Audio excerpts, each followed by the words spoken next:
La estrategia del día es traída para ti por BloombergLinea.com.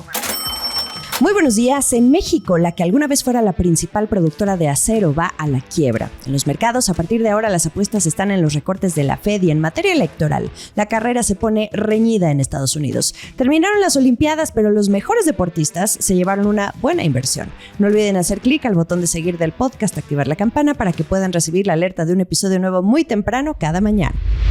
¿De qué estamos hablando? Altos Hornos de México, la que alguna vez fuera la principal productora de acero en el país y que por décadas presidió el empresario Alonso Ancira, va a la quiebra. Y la declaratoria será emitida en cualquier momento por la titular del Juzgado Segundo de Distrito, quien es Ruth Hagui Huerta, y que en esta nueva etapa, el Instituto Federal de Especialistas de Concursos Mercantiles va a designar un síndico que va a asumir el control de esta empresa. Pudimos conocer de todo esto en un comunicado el viernes 9 de agosto por la tarde y luego de que se cumpliera el plazo de la última prórroga de la etapa de conciliación en su proceso de concurso mercantil. Recordemos que una empresa entra en fase de quiebra cuando bajo este proceso de concurso mercantil no logra llegar a un acuerdo con sus acreedores, por lo que se ordena la venta de sus activos. Altos Hornos, o AMSA, como también se le conoce, informó que ahora intenta atraer grupos tanto nacionales como internacionales que estén interesados en capitalizar a la compañía para volver a reactivarse y conservar empleos tan pronto como sea posible desde su sede en Monclova, allá en Coahuila. Según AMSA, se están manteniendo conversaciones con 7 potenciales inversionistas y siderúrgicas, 2 de las cuales ya han realizado visitas de debida diligencia, y se anticipan otras más en las próximas semanas para evaluar el estado de los activos y determinar la viabilidad de la operación. Los problemas de Altos Hornos vienen desde hace muchos años, más de una década, especialmente desde que le vendió a sobreprecio una planta chatarra de fertilizantes a Pemex cuando el director era Emilio Lozoya y quien hoy está muy acusado de corrupción. El nombre de la planta era Agronitrogenados. Alonso Ancira, conocido como el Rey del Acero, pisó por un tiempo la cárcel durante la primera parte del sexenio del presidente López Obrador, pero fue por el delito de operaciones con recursos de procedencia ilícita. El caso al final terminó en un acuerdo reparatorio con el gobierno del presidente que le permitió abandonar las rejas y por el que pagaría $216.6 millones a Pemex en varios tramos por año. A la fecha, AMSA solo ha logrado pagar $104 millones y obtuvo una prórroga al 30 de noviembre para liquidar los $112.6 millones restantes. En el proceso de concurso mercantil, en marzo de este año, Ancira también renunció a la presidencia del Consejo de Administración de AMSA, aunque bajo una supuesta tranquilidad de que estaba por cerrar un acuerdo con un potencial inversionista que entonces tomaría el control. Pero no ha habido novedades, más que este camino seguro a la quiebra que conocimos apenas hace unos días. En otras noticias. Ahora más que nunca, y tras la sacudida de los mercados financieros globales la semana pasada, hay que prestar atención a las voces al interior y alrededor de los próximos movimientos de la Reserva Federal de Estados Unidos. Depende de qué se consulte, hay perspectivas divididas. La mayoría de los 51 economistas, por ejemplo, que fueron consultados por una encuesta de Bloomberg, que sería un 80%, está esperando un recorte de 1/4 punto en la reunión de septiembre para que la tasa quede en un rango de entre 5 y 5.25%. Mientras tanto, algunos otros de los bancos más grandes de Wall Street, como JP Morgan Chase y Citigroup, esperan un movimiento de mayor magnitud, al menos medio punto. Los operadores en el mercado de futuros, por su parte, ven que al menos se sumen 100 puntos base de recortes de aquí a fin de año, apostando también por un recorte de 50 puntos base en septiembre. Desde Bloomberg Economics, y en una visión distinta a esa encuesta de Bloomberg, que fue aplicada a esos 51 economistas, también están viendo un recorte de 50 básicos, seguido después por recortes de 25 puntos base en cada una de las 2 reuniones siguientes, para que dé un total de 100 puntos base en recortes de tasas este año.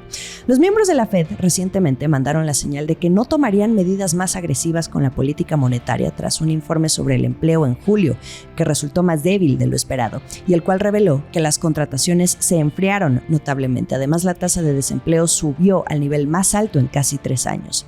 Al mismo tiempo, la Fed ha afirmado que está dando más importancia a su mandato del empleo, al tiempo que siguen esforzándose por reducir la inflación a su meta del 2%. Desde Oxford Economics tienen su propia opinión respecto a los que creen que vendría un recorte agresivo de 50 puntos base. Ryan Sweet, quien es economista en jefe, afirmó que los llamados a ese recorte es exagerado, son una reacción instintiva, pero que históricamente la Fed ha realizado recortes entre reuniones y recortes superiores a 25 puntos base solo cuando hay un claro impacto económico negativo o cuando los datos son peores de lo que han sido hasta ahora. Así, la opinión entre entre economistas, analistas y bancos. Y ahora sí, vayamos al interior de la Fed, desde donde algunas voces comienzan a pronunciarse. La gobernadora de la Reserva Federal, Michelle Bowman, dijo que aún ve riesgos al alza para la inflación y una continua fortaleza en el mercado laboral, lo que indica que podría no estar lista la Fed para apoyar una reducción de las tasas de interés, cuando el Comité Federal de Mercado Abierto se reúna el próximo mes. Esto lo dijo Bowman el sábado en un discurso ante la Asociación de Banqueros de Kansas en Colorado Springs. Bowman dice que la inflación sigue siendo incómoda. Y en un apunte aparte, la política fiscal estadounidense, la presión sobre el mercado inmobiliario y los riesgos geopolíticos podrían presionar al alza los precios. ¿Ustedes qué dicen? ¿Recorta la Fed en septiembre? ¿Sí, no y en qué magnitud? Les dejo la pregunta en la descripción del episodio. Sorbo electoral. Donald Trump, más que pasos en la azotea, comienza a sentir que la carrera hacia la Casa Blanca realmente se pone reñida. Kamala Harris lo aventaja en 3 estados clave, según el más reciente sondeo de The New York Times y Siena College, publicado este fin de semana.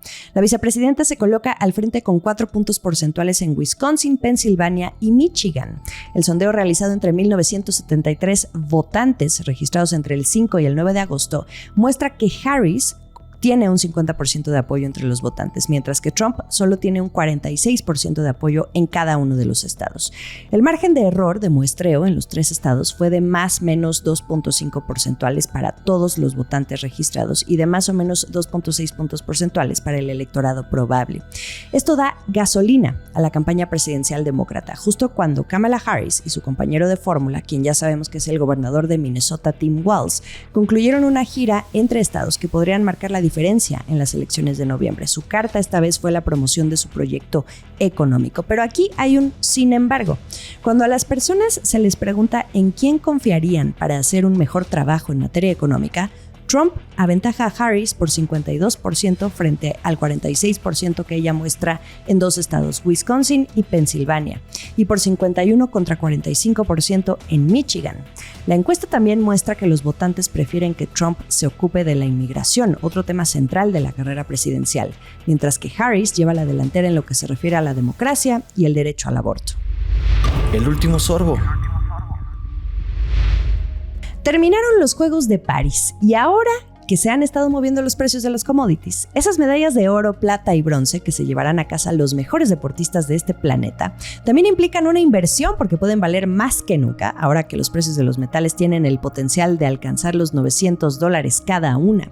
Jacob Reed, un periodista de Bloomberg News, hace un interesante análisis sobre esto que quiero compartirles. Fíjense, las medallas contienen 6 gramos de oro, cuyo precio se disparó hasta alcanzar un récord a mediados de julio gracias a las compras de los bancos centrales, el interés de los minoristas en China y las expectativas de que la Fed baje las tasas. Ya ven cómo todo esto está conectado, hasta en las medallas olímpicas. Los precios también son sustancialmente más altos este año para la plata, que constituye al menos el 92.5% del peso de esas medallas. Incluso después de ajustar la inflación, el valor de las medallas sigue siendo el más alto en la historia. En la práctica, los olímpicos no suelen fundir ni vender sus medallas, que este año también contienen un pequeño trozo de la Torre Eiffel por si no sabían. Aunque también hay regalos más costosos que los países hacen a los atletas que ganaron sus competencias, como dinero en efectivo. Y también ahí tienen el ejemplo de Carlos Yulo, que se convirtió en el primer medallista de oro masculino de Filipinas la semana pasada. Él va a disfrutar, por ejemplo, de un departamento completamente amueblado y beneficios médicos de por vida. Y tampoco se olviden de las medallas olímpicas históricas y en subasta, por ejemplo, la de oro de Jesse Owens en Berlín, 1936, cuando reprendió el intento de Adolf Hitler de mostrar la supremacía racial aria. Esta alcanzó casi $1.5 millones en una subasta por allá de 2013. Iniciamos una nueva semana de agosto, pero juntos, que sean unos días muy productivos para todos ustedes. Lo mejor de la información económica y de negocios está aquí en La Estrategia del Día. Estamos en ex-Twitter como @laestrategiamx, en Instagram ya saben que me pueden encontrar como @JivenaBusiness y en YouTube los episodios completos en video. Nos escuchamos mañana. Esta fue La Estrategia del Día, escrito y narrado por Jimena Tolama, producido por Arturo Luna y Daniel Hernández. Que tengas un día muy productivo.